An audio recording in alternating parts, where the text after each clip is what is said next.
good morning mga pan, magandang araw sa inyo lahat.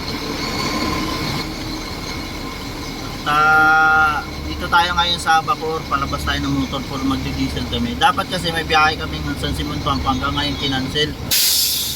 Kasi nga, sobrang baha. Ayan, makikita nyo naman mga paro, kita nyo yung, mapapansin nyo yung motor na yun, nalubog na, kalahati ng lubog, kawawa naman.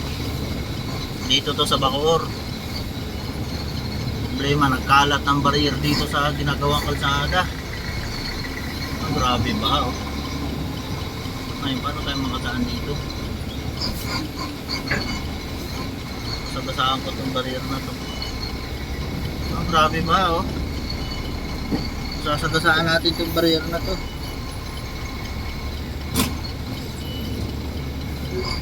May kailangan ko ng diesel. Baha nga, grabe ba. Problema, may kanal dito. Ayun, may nalubog pang kotse. Huwag tayo mag-shoot sa kanal. Kung mag-shoot tayo sa kanal, yari na. Saan mag-shoot sa kanal? Grabe baha. Dito to mga par sa Bacoor.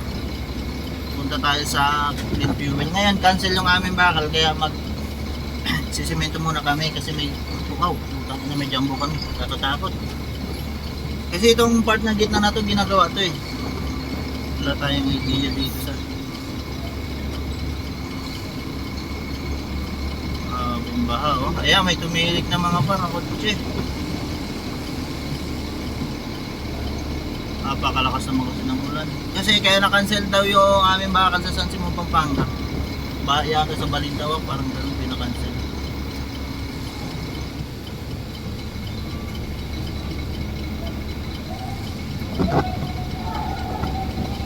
Nasa Bladeland daw.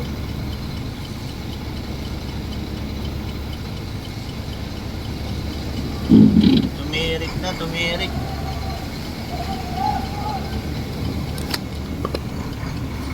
Tumirik na mga par, kailangan ng hilahin. Wawa naman.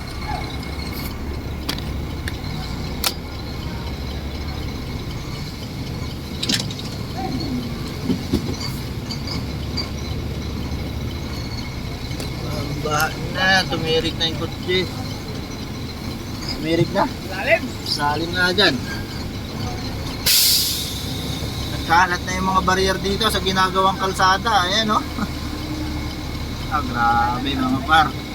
Baha na, pero kapag kasimento ang aming pangarga, tuloy yan.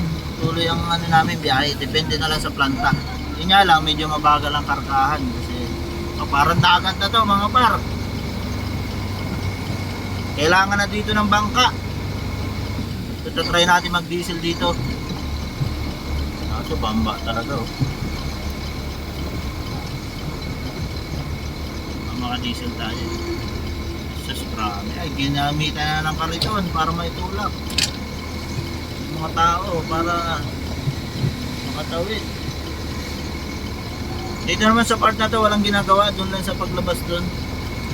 Siyempre kapag ganitong baha, sa gitna tayo dadaan, lalo na yung mga motor sa gitna ng daan kasi medyo mababang part yan. Ngayon mag-iisip mo, ang daming tumirik ng sakyan. Grabe. Baha.